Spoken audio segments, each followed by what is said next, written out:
Hello, everyone.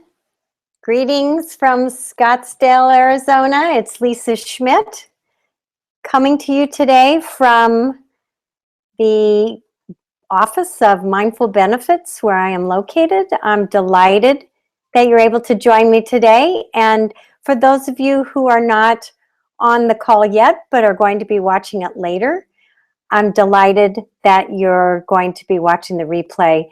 It is wonderful to have so many registrations for today's call, and I'm thrilled and very grateful for the interest that you have in my work and for the interest that you have in mindful eating. I'm just returning. Yesterday, I got home from a 5-day advanced training through the Center for Mind-Body Medicine in Minneapolis. Some of you on this call know that my talented and brilliant son, Melvin, who is training to be a medical scientist at the University of Minnesota Medical School, lives in Minneapolis too. And the two of us went together to attend the Center for Mind-Body Medicine's certification training. And the 5 days was devoted to immersion in our own personal practice of mindfulness, mindful eating, and many other techniques to help promote and inspire body awareness and comfort in our own bodies. And it was an amazing, wonderful, remarkable experience. And when I talk to you today about mindful eating, what I want you to know is the practice of mindfulness and learning the skill of mindful eating as well as other mindfulness skills, it's transformational. The excitement that I feel about mindfulness and mindful eating as a practice is incredible. And I hope that in our time together today, I'll be able to communicate some of that enthusiasm and passion for not just the practice of mindful eating, which has transformed my life, but also for the practice of mindfulness in general. There is a tremendous body of scientific literature, which we will touch on today as a way of bringing you up to speed on the practice of mindfulness. There is a movement afoot for rejecting the diet mentality, which we know is an unabashed failure. Dieting lightens only one thing, and that's your wallet. And it doesn't matter what kind of a diet we're looking at. The statistics for lifelong or successful weight loss and sustained weight loss are very grim when you look at the dieting statistics. We won't talk about that much today. I may touch on it a little bit, but I will tell you that the practice of mindfulness is transformational.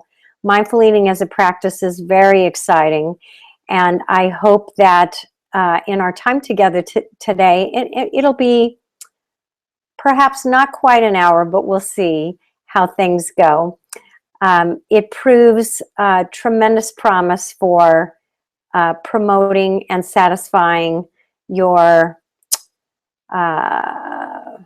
well, perhaps it will change a lifelong practice of dieting as it did for me. So I'm looking forward to sharing things with you. And let's just jump right in. We're going to do some practice today of mindfulness in general, as well as mindful eating. I'm going to share with you a little bit about the research on mindful eating and mindfulness and why it is so helpful. And I'm also going to help you understand how to build a mindful eating practice, as well as answer any questions that come up during the broadcast. So here we go.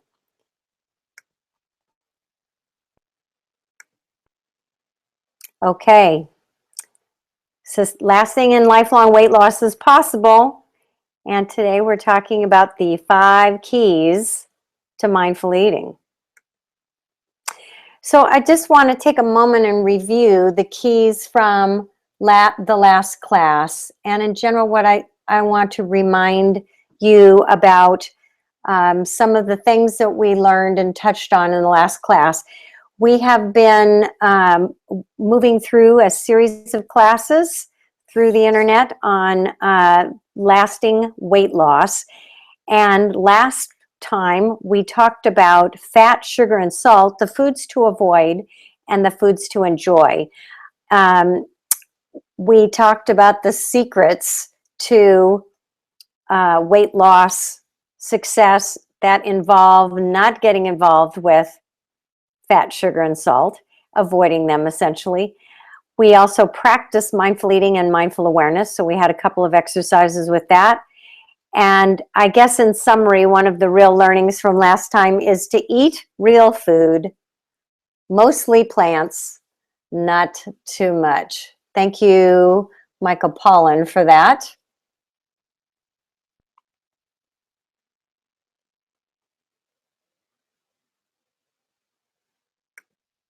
So here are my goals today. We will practice mindful eating and mindful awareness.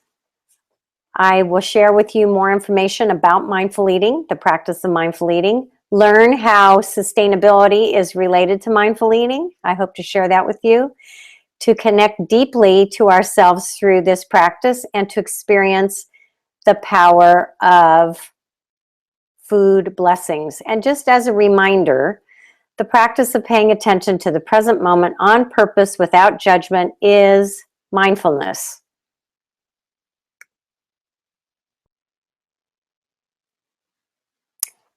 So one of the things I want to emphasize tonight is that the keys to lasting weight loss is mindful eating works. And right now, let's practice together. As always, we begin with the breath. So wherever you are, whether you're listening to this live at home, in your office, or anywhere else, just be in a comfortable position. You can sit, you can lie down, and you can also choose to close your eyes or keep them open. And if you're feeling a little bit tired, you might find it helpful to just let a little bit of light in to keep you alert.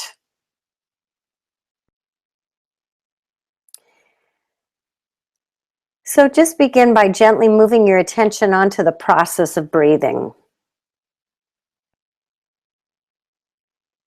And just observe each breath as it happens.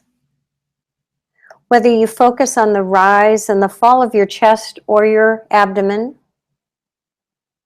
or the sensation of the breath at your nostrils.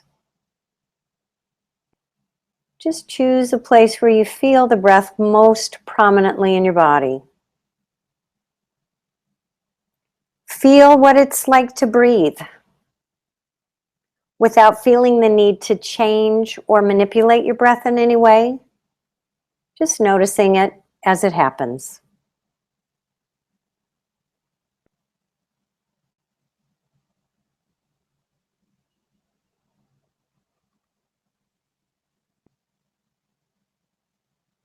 And you may notice that as we breathe together, your mind wanders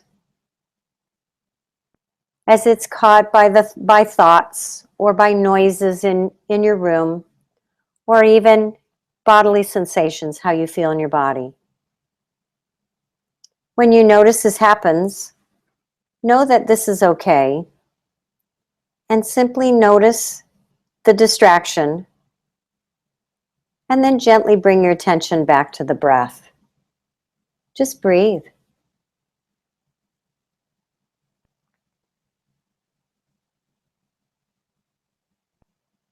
And if your mind feels particularly busy and continues to chatter away, you may find it helpful to say to yourself as you breathe in, I am aware that I am breathing in. And as you breathe out, to say to yourself, I am aware that I am breathing out. You can shorten that and say, I am breathing in. I am breathing out. Anchoring your mind and feeling the breath.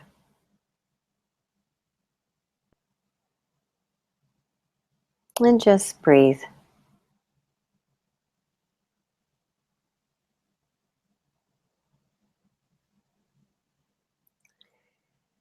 And then in these last few moments, just take a long, slow, smooth, deep breath in. Full out breath. And open your eyes and come back in the room.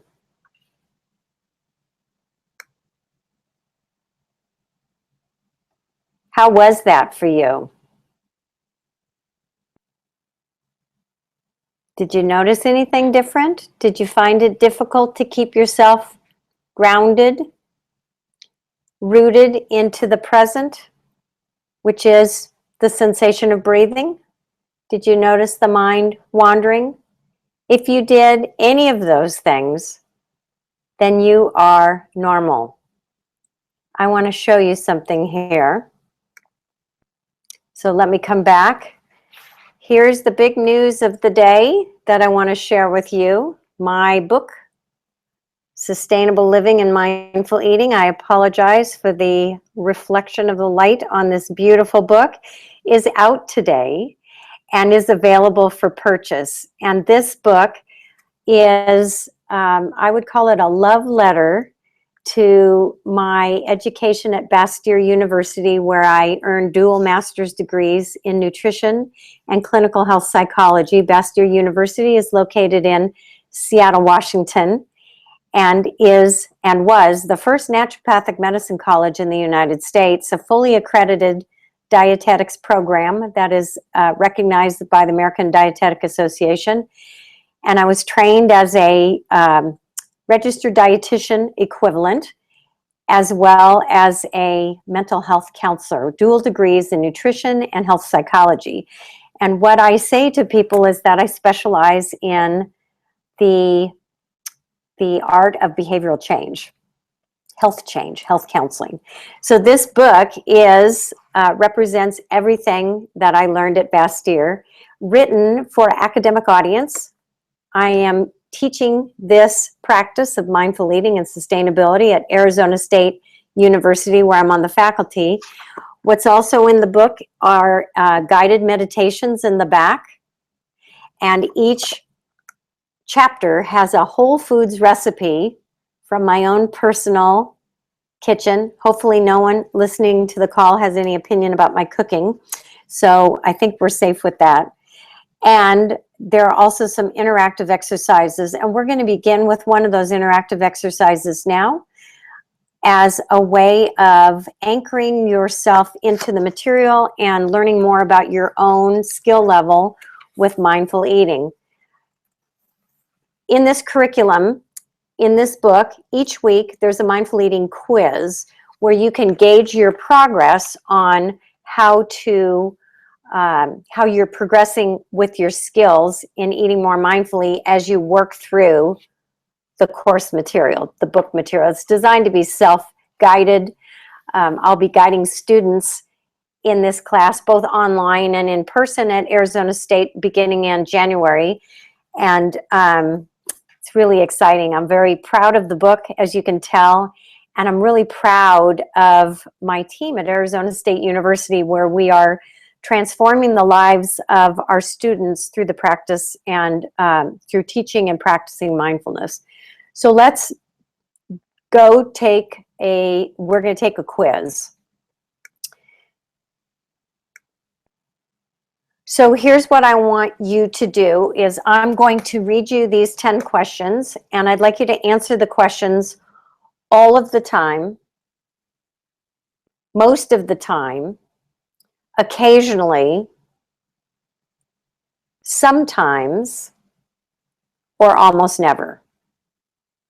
So all the time, most of the time, occasionally, sometimes, or almost never. You might just make 5 columns for yourself on a piece of paper. Oh, I didn't tell you in advance you need a piece of paper, but if you watch this on the rebroadcast, you can pause the replay at this moment And then take a piece of paper and give yourself 5 columns, numbers 1 to 10 on the left-hand side, and then put those categories across the top all the time, most of the time, occasionally, sometimes, or almost never. And then keep track of your answers for each one of these questions. So here we go. You ready? Are you ready?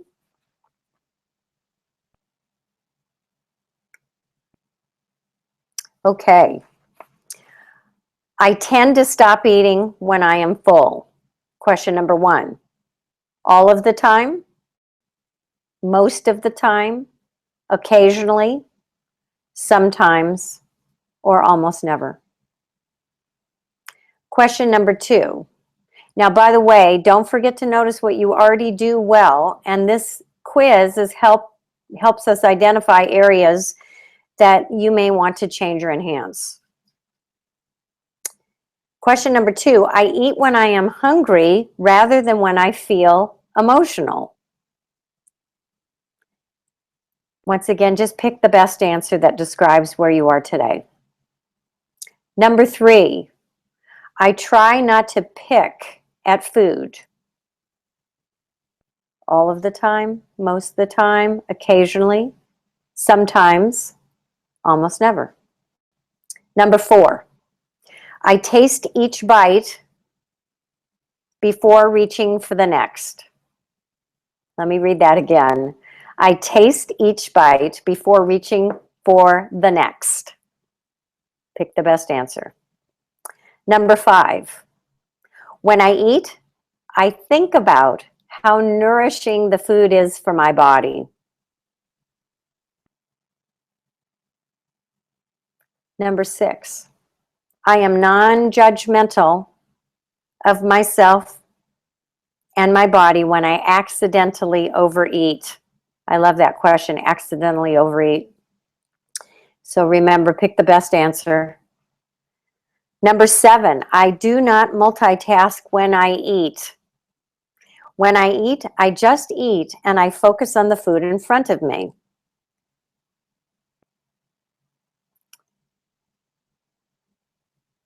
Question number 8, I don't have to eat everything on my plate. I can leave what I don't want.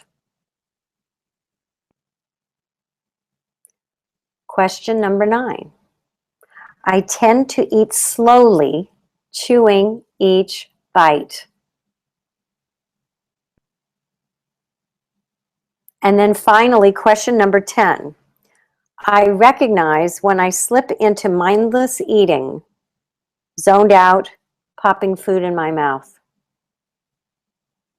All of the time, most of the time, occasionally, sometimes, or almost never. Now just take a moment and jot down any goals you have around mindful eating. So for example, you might have a goal to learn to be more present when you eat, to slow down, to stop when you're full. Whatever, just make a note of it. And students and clients of mine who are purchasing this book are taking that quiz every week through the 10 different chapters that are in this book to keep track of their progress in eating more mindfully. So how'd you do? Uncomfortable? You notice any feelings coming up as you take that quiz? Any judgments creeping into your mind? Remember that mindfulness is paying attention to what is right now without judgment, and to begin to notice the ways that we judge or criticize or feel badly about where we're at. There is no judgment, it's only information.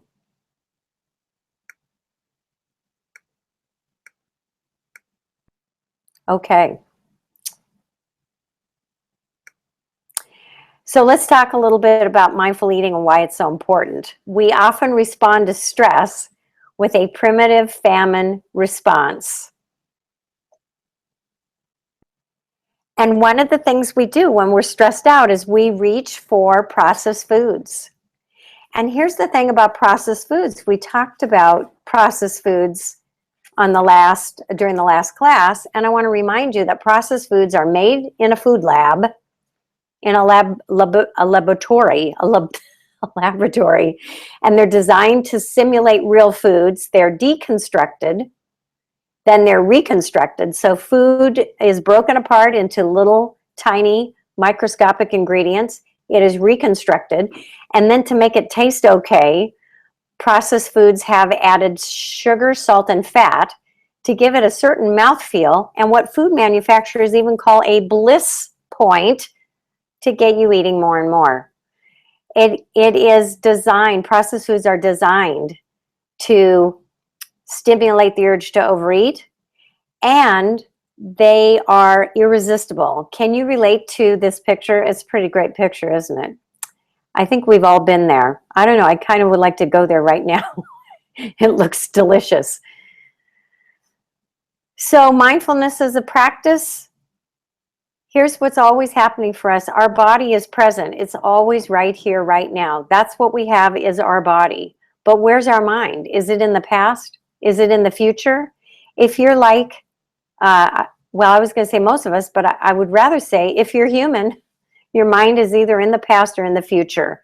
By habit, we as animals are scanning for danger, worry, anxiety, different types of patterns of the mind have us rehashing things that happened in the past, or worrying about the future.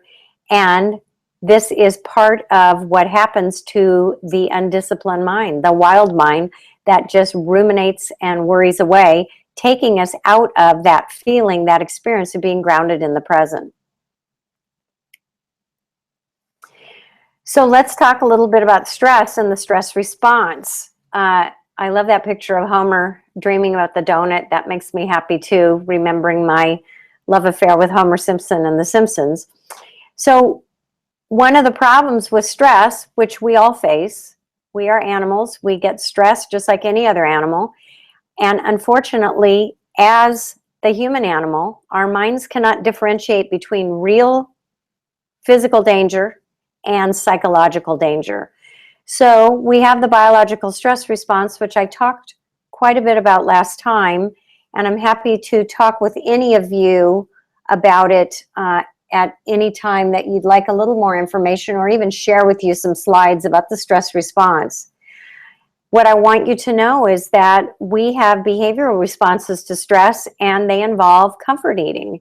And part of the reason why that is so is because the eating of highly palatable, sugary, carbohydrate types of foods like donuts or pastries or any other kind of food that you crave when you're stressed out is tied to a response to the increase of cortisol, which is the stress hormone, one of the stress hormones that is flooding through our bodies in response to the stress response. Cortisol causes physiological effects on eating. It increases our appetite, and it pushes us towards selecting highly palatable foods, the things that are habitually connected with us with comfort, as well as biologically related to comfort. We want sugar, and we want it now. So there have been some studies, quite a few studies on food and stress, and food as it's related to the stress response. This one study in particular, if you are scientifically so inclined, I would love for you to take a look at it. It's a study that was done in 2011 that is called Comfort Food is Comforting to Those Most Stressed, Evidence of the Chronic Stress Response Network in High Stress Women. Well, I know that all of you who are watching this webinar right now are women, and unless you're sharing this with a loved one, which I hope you are. And I also want you to know that I know you know what this is without having to read a scientific study. But what happened in this particular study is the scientists took rats, rodents, and they allowed them to eat comfort food, which was defined as calorie-dense comfort food. What happened with the stress rodents is that they developed greater, what is called mesenteric fat, which then changed the brain activity of the hypothalamus pituitary adrenal cortex axis. That's the part of the brain that regulates appetite, as well as many other things. So that's been observed with rats. So the scientists then tested whether the same kind of thing happens in humans. And they took 59 healthy women and exposed them to stress. They then examined their salivary response and measured their cortisol levels. And then they found that the high stress group had significantly greater body mass index and what is called sagittal diameter, which is waist circumference, and then self-reported greater eating after stressful events. And the high stress group showed a blunted cortisol response, which means that just like in the animals, long-term adaptation to chronic stress in the face of dense calories results in more belly fat. Once again, I don't know if we need a scientific study to know what we know about accumulating fat around the abdomen. And the thing that's amazing to me about this study is not the finding, but that stress, what we know now from the science is that stress results in cravings for highly palatable foods and accumulations of belly fat. I love that study. There are many others too, but all we have to do is go to Cookie Monster, who has what we call modern wisdom. Today, I will live in the moment unless the moment is unpleasant, in which case I will eat a cookie or 2 or 3, or in the words of my dear friend, the psychologist Rana Kabatsnik would say, or 2 or 300. So here's the other thing that happens with the stress response. It interferes with digestion and absorption.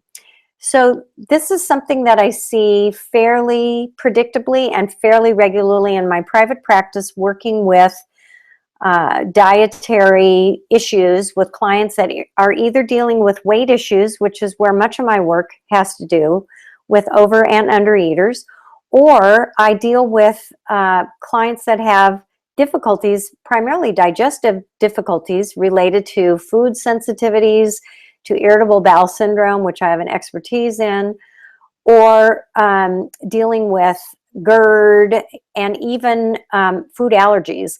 I got an email 2 days ago from a prospective client who was asking me if I do food sensitivity testing, which I do not. I actually did do food sensitivity testing before, and I stopped doing it because I felt like it was a waste of clients' money. Because one of the things that happens if you go through a food sensitivity test, if you're stressed out and your body is subject to the stress response, one of the things we know about stress, and particularly chronic stress, is that it leads to inflammation. And it leads to inflammation throughout the body, particularly in the gut. So if you take a food allergy test, so a lot of people will go to a naturopath or a doctor complaining about problems with digestion when they're really stressed out, which many of us are all the time. Tests will be run, and it will show that a client has sensitivities to everything. It is not unusual for me to see a food sensitivity lab result that shows that a client is sensitive or intolerant to wheat, corn, soy, dairy, eggs, nuts, and on and on and on. And it's not surprising because the inflammation response is looking like a true set of food sensitivities to all foods. So the problem with that type of sensitivity testing is that, first of all, it's very depressing to get a lab result back that says you can't eat anything except, I was going to say carrots, but no, I've seen that too, but a piece of lettuce and what else could you have? It's just very extreme with some clients, and that's very depressing, and that is demoralizing, and it makes you feel like there's nothing you can do. But instead, if we began with this information that the stress response is interfering with digestion and absorption, we know that the stress response decreases the amount of nutrients we absorb from food, which is why chronically stressed women can be very thin in addition to overweight. The stress response interferes with the gut flora, the bacteria that's in our gut. So what do? We take a bunch of of probiotics to try and repopulate our healthy gut bacteria. And it also interferes with our ability to burn calories. Can you believe that? Because it interferes with our digestive enzymes and the whole process of digestion itself. The other problem with absorption and digestion is that the stress response increases the amount of nutrients that we excrete through feces and through sweat and as well, and also urine. So deficiencies can become more exaggerated. Realistically, we hold salt when we're stressed out. We have problems with acid secretion. Food sensitivities pop up. Food allergies pop up. GERD and IBS are two of the consequences. So in cases of clients that have a lot of food sensitivities or even suspect that they do because their digestion is messed up, I now begin with stress management practices, mindfulness practices to help regulate the nervous system. And then we do an elimination diet approach instead. It's more affordable, it's more accurate, it's more effective, and it addresses the problem of stress, which is causing the problem between the brain and the gut. Here's another slide that shows, I like this slide because one of the things that it points out is that we have something called the third brain, which is the enteric nervous system, which is the microbiota, all of the bacteria in the gut, and the nerves that regulate digestion, assimilation, and excretion. So stress causes dysregulation between the nerves of the autonomic nervous system that tell our bodies when to move food through, to create peristalsis, to speed it up, slow it down, and it results in all these kinds of difficulties: GERD, peptic ulcers, IBS, and what we call a functional digestive disorder, which means nothing's wrong. Nothing's wrong with you after you've had 10 procedures. It is caused by stress and even can lead to inflammatory bowel disease and food allergy. All of these manifestations I see in my private practice, and the prescription is the same: stress management, some dietary modification, relaxing, breathing, becoming our own inner nutritionist. We use food as a drug. It is not unusual for us to reach for food when we're feeling stressed, worried, happy, sad, any strong emotion, and that's because food affects our nervous system because it changes the amount of serotonin in the brain that we release. Serotonin in the brain regulates mood, and the more serotonin we have, the less anxiety we feel. Sugar in the form of refined carbohydrates or food broken down into glucose, which is what happens with food, it elevates serotonin in the short run. So we feel better right away. And so do high sugar, high fat snacks. They also temporarily elevate serotonin. This temporary fix can only be used occasionally because it leads to weight gain, cavities, and also dependence on food and what some people would describe as food addiction. So what we know from the science and from many scientific studies is that mindful eating helps reduce binge eating. It helps reduce weight and body mass index. It helps cope with chronic eating disorders like anorexia and bulimia and reduce anxious thoughts about your body. And it also improves symptoms of type 2 diabetes. It is really a profound practice that mindful eating really works. And to remember about mindful eating in particular, it is eating as a cog in the overall machinery of mindfulness. And it counters the machinery of mindlessness. And what's really cool about thinking about mindful eating in this way, mindful eating is a mindfulness practice. It is another way that we can focus on grounding in the present and rooting in the present, just as we can do when we focus on the breath. So for your benefit, offer this as a solution to what ails you is the practice of mindful eating. It really changes everything. I cannot tell you how profoundly the practice of mindful eating has affected my life and how it continues to affect the lives of my clients. It can make a difference in what we choose, how we eat, and how we look at the rest of our lives. Some of you know that I have experience in my past with Weight Watchers. I was a director for Weight Watchers International.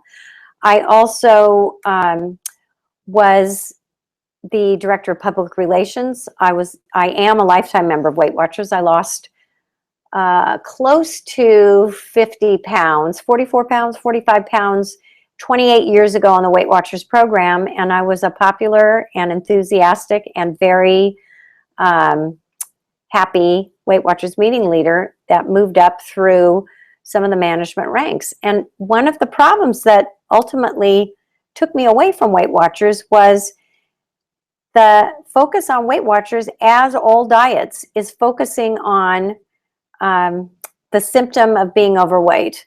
And we address the symptom of being overweight by restricting food intake. We know from the research that restricting food intake on the short run and the intermediate run just doesn't work. 95% of all dieters lose and or regain all the weight that they lose. They regain it and they gain more. And repeated dieting damages the biological response to weight maintenance. So Weight Watchers was great for me, got me on the path to health and wellness. But in my many years of working with thousands of people as a Weight Watchers leader and as a Weight Watchers executive, I found that it was like putting a Band-Aid on a broken leg. A compound fracture, how's that, instead of a broken leg. It doesn't work. And my clinical practice just shows that over and over again, is that the addressing food and eating issues through a diet is an approach that just simply doesn't work and has no lasting benefits.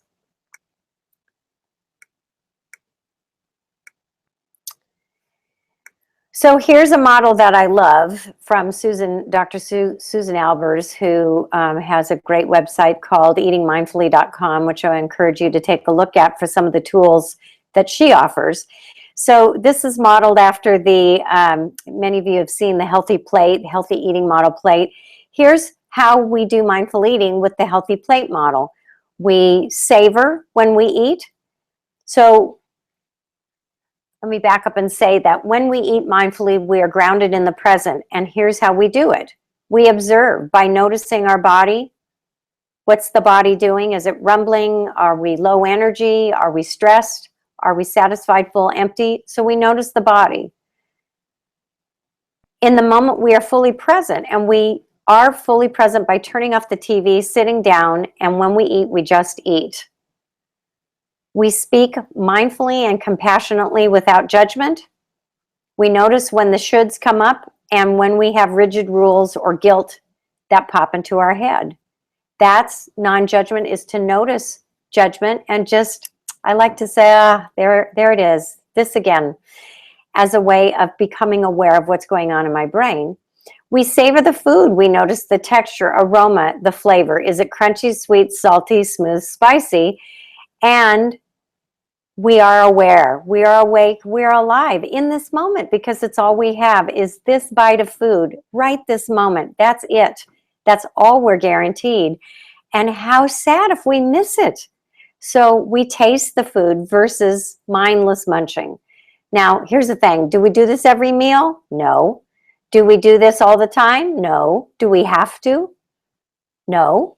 It's a practice. And through practice, we gain mastery. So let's practice right now. I'm going to introduce a tool for you, which is mindfully eating a piece of food and using mindful awareness to do so. So again, if you're watching this replay, what I'd like you to do is pause this video and get up and go into your kitchen or anywhere else where you are. If you're at work, go get something out of your lunch bag or from the cafeteria or anything. And you might want to choose something what I call highly palatable. I'm going to show you what I have to do this kind of an exercise with.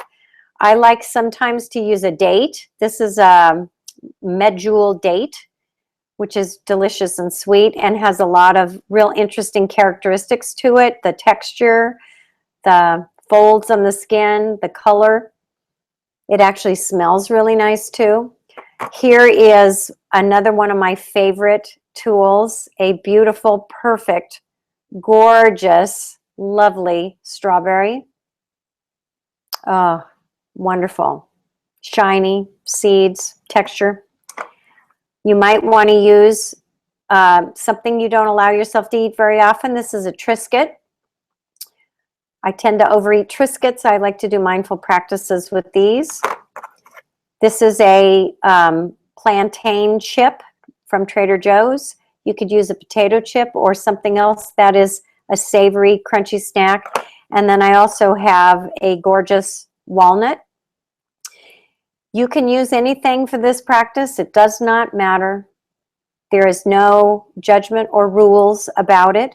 You simply need to choose any kind of item of food. I like to do it with people using a high value snack, like a piece of chocolate, but you choose what you want to do.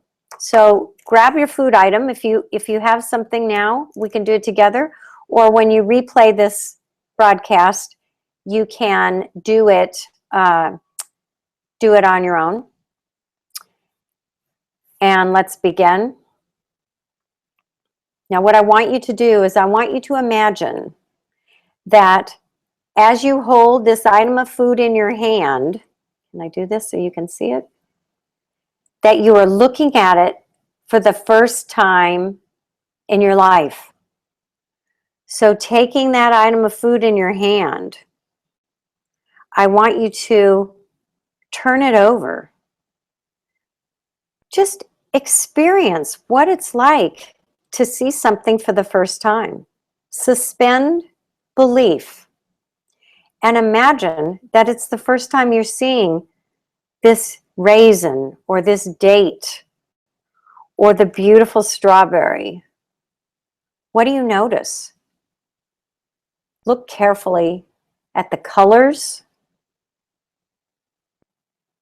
Feel the texture with your fingers. Notice the way the light reflects off of different places on this piece of food. And if you haven't already, take a deep breath in and relax.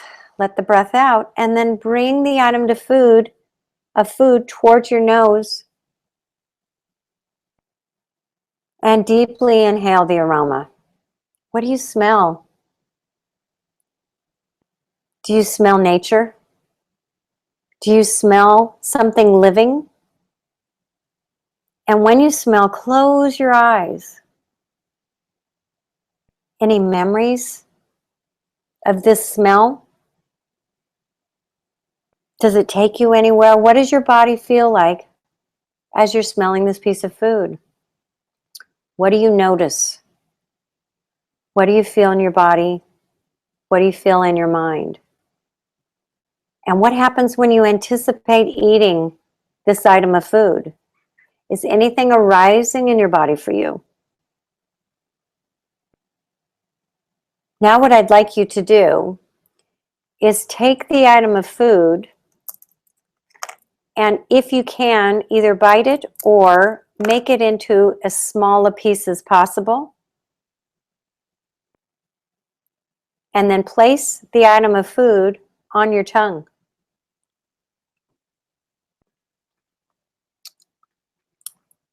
Without biting, move it around in your mouth. Notice what happens in different places of your mouth as the item of food touches different parts of your tongue. Do you notice anything? The taste? What happens as the item of food begins to dissolve in your mouth? Don't bite it yet. Just let it dissolve. And before you swallow, right at the moment, when you feel like taking a bite, chewing it thoroughly, just pause, take a breath.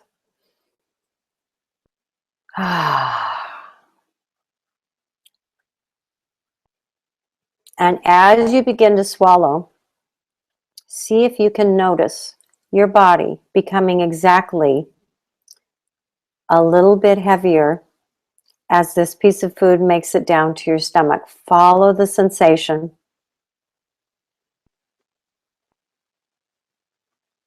Chewing it thoroughly.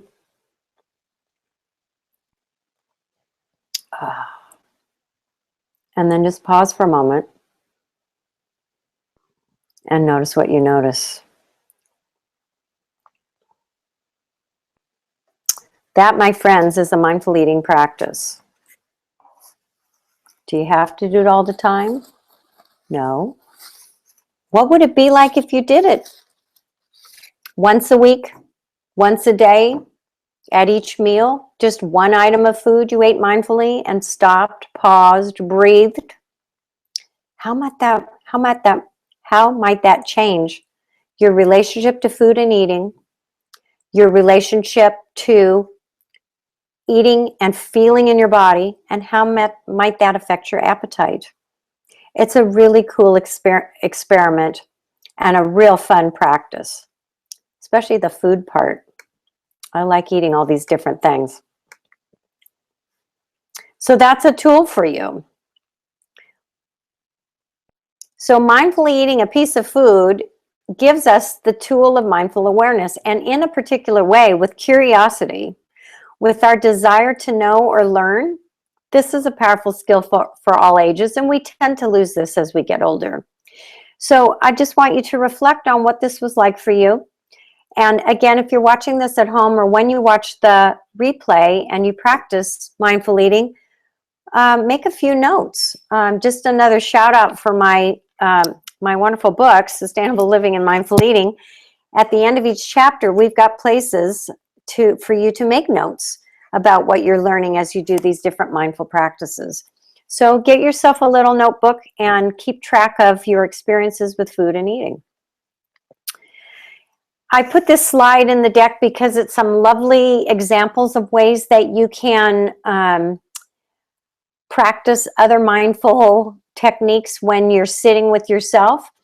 I love these pictures and the ways of grounding your awareness. So breathing in, I see myself as the big blue sky with lots of space in and around me. Breathing out, I feel very free and at ease. So when I breathe in, I say the word space. When I breathe out, I say the word free.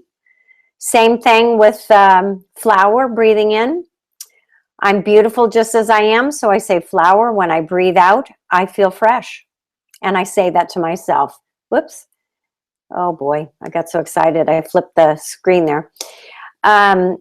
Thinking about yourself as a calm, clear lake. Breathing in, still water. Because I reflect things just as they are inside and around me. Out breath, reflecting. Mountain. Breathing in. Mountain, breathing out, solid. Nothing can distract me if I see myself as the mountain. Okay, here's another concept with mindful eating that I would love for you to consider, and it is the practice of using food blessing, which is gratitude, as a tool. And let me just read this to you as you contemplate this slide. Food reveals our connection with the earth. That sounds like sustainable living and mindful eating. Each bite contains the life of the sun and the earth. We can see and taste the whole universe in a piece of bread. Contemplating our food for a few seconds before eating, and eating in mindfulness can bring us much happiness. That's Thich Nhat Hanh talking about mindful eating. The whole world in a piece of bread. So I'm recommending to my clients that I'm working with in my private practice, and to those that I'm doing distance coaching with, that food blessing at most meals, to pause and reflect, connect to the sacred in the act of eating. When was the last time you thought of eating as a sacred act? It's ironic that today is World Food Day. It's a day where we focus our attention on the number of people that don't have enough to eat, because so many people don't. Millions and millions and millions of women and children go to bed hungry every night. And we live in a world, in a country where food goes to waste. Billions of dollars of food goes to waste every day. It is ironic and sad, and we have disconnected ourselves from the sacredness of eating. You know, we think about, oh, should I eat a paleo or gluten-free or green drinks or whatever? None of that matters. You can eat a chicken McNugget and connect yourself to the sacredness of food and eating. And it doesn't matter what the food is. It matters how we bring ourselves to the act of eating. So this showing up as present and using gratitude as a tool to help connect us deeply to the real special place that food has in our life that we take for granted is profoundly nourishing. Practicing forgiveness. My friend, Dr. Rhonda Kabat-Zinn, wrote a beautiful book called The Zen of Eating, Ancient Answers to Modern Weight Problems, which was one of the first books written on connecting the practice of mindfulness to eating and mindful eating. And she is definitely a pioneer in the field, and it's a lovely book. It is a book that's informed by her own deep practice as a meditator and as a woman of deep faith. It's a lovely, lovely book that helps to explain mindfulness in the context of traditional Buddhist practice. And one of the great contributions that Dr. Kabat-Zinn has made to my own personal practice is the practice of a forgiveness meditation. She wrote for the Center for Mindful Eating as a board member a lovely piece about forgiveness meditation, and she reminds us that giving is part of forgiveness. When we give, we make an offering to ourselves and others, creating a willingness to make peace with the conflict and pain that fuel our anger, resentment, and bitterness. Dr. Kabat-Zinn writes, although it feels easier to be critical, I hate my body. She makes fun of my efforts to eat mindfully. In fact, it's easier to forgive. A form of letting go, forgiving creates a space to establish skillful habits and mind states that are in harmony with the desire to change. Forgiveness also diminishes the stress that comes from judging ourselves and others. So I'm going to ask you to sit with me for a few moments and practice a very brief forgiveness meditation. We begin in the process by forgiving ourselves. We forgive our mistakes, our feelings, and our habits. And once we use that perspective, everything becomes equally forgivable, whether it's our laziness, self-hatred, our impatience, our large thighs, or tendency to overeat. Rana writes, just the willingness to be mindful of what is calling for forgiveness is a radical step. So to do this practice at home, you might want to make a list of the things that you find the hardest to forgive yourself for, and to use the list in this exercise. So when you do a forgiveness meditation, or right now, I'd like you to just be relaxed in a sitting position. You're going to want to do this in a quiet and comfortable place.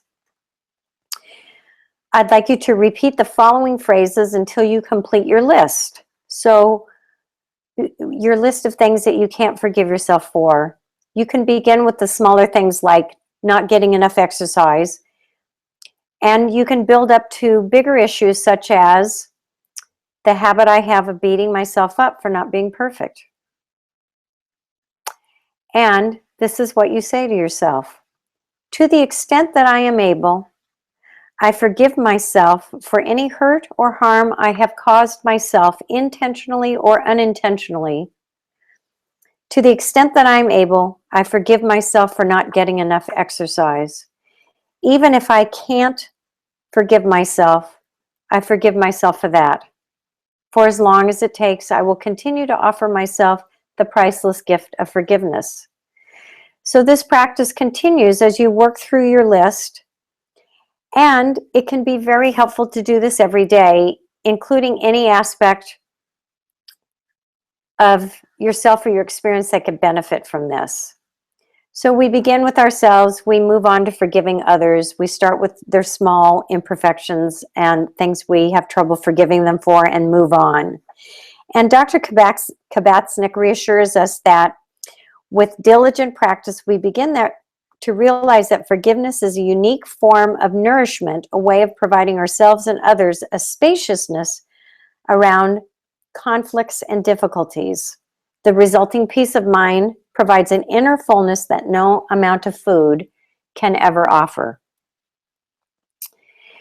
Here's another example of a food blessing. I shared this with you last time, and I cannot emphasize enough how important it is to root our attention in our interconnections with all living things, the earth, all species, because each bite contains in itself the life of the sun and the earth. Oh, it just gives me chills. Here are a couple of interesting practices to help support your mindful eating. One is to write a love letter to your problem with food and eating, or dialogue with a problem. You may find yourself fixating on the size of your belly, the size of your thighs, your weak will, your desire for sweets. It can be very helpful to write about that in a very quick and stream of consciousness way. This again is another one of the exercises I use with my clients. So if you're interested or have questions, let me know. Here's an example of writing a love letter to your belly. And again, it's not necessary that you embrace this particular exercise, but simply to notice how you feel, even imagining writing a love letter to your belly. So some reminders on our journey to mindful awareness and mindful practice is mindfulness in general is a practice. Any type of approach to mindful eating that does not connect mindful eating with the practice of meditation or mindfulness practices is only part of the solution. Mindfulness practices are shown scientifically to lead to many, many results. We don't exactly know why. It could be the breathing, it could be the observation, it could be the lack of judgment, but we do know what works. And it's a practice because we practice things so that when stuff hits the fan, we go back to our habit of breathing, noticing the food, moving away from judgment. It can be helpful to identify physical versus emotional hunger, and I will talk about that in a future web class. It is helpful to stop at 80%. Eat slowly. And when you're 80% full, you might want to stop eating. And always to remember, as you begin a meal, take 5 deep breaths. Not hyperventilating, but just breathing into the belly. Remember, when walking, walk. When eating, eat. Here's a nice awareness checklist from Susan Albers. Again, am I sitting, eating fast or slow, mindlessly munching or noticing each bite? Remember, these are not rules. These are just a checklist for awareness. Asking how hungry am I on a scale of 1 to 10. My clients all have that worksheet. Multitasking or truly focused on my meal. How do you feel? Reminders, be curious, be interested, be gentle, be patient, be courageous. Don't fall into the impediments to mindful eating and mindfulness in general. Be kind, be kind, be kind. Be gentle. Let me read you a paragraph from my book. When we look deeply into our food, our hearts reach out to the many forms of life that are sacrificed every day to provide our abundance. We repay this sacrifice by being alive to them and to the food we choose to eat, which has been provided for our needs. We send loving kindness to all of those who have benefited us, including the plants and animals, and all the people who have helped to bring the bounty to our table. We look deeply with gratitude arising without effort. May I receive this food as a gift from the earth, the sky, and all living beings, and their hard work that made it possible for me to nourish this body and mind. This is my love letter to you. So, thank you for joining me tonight. It is transformational, this practice, and the practice of mindfulness in general. As always, I am so deeply honored for your support, so grateful for your interest in my work, and I am so ready to help you. Thank you. Have a lovely weekend, and may all beings have enough to eat. May all beings be well.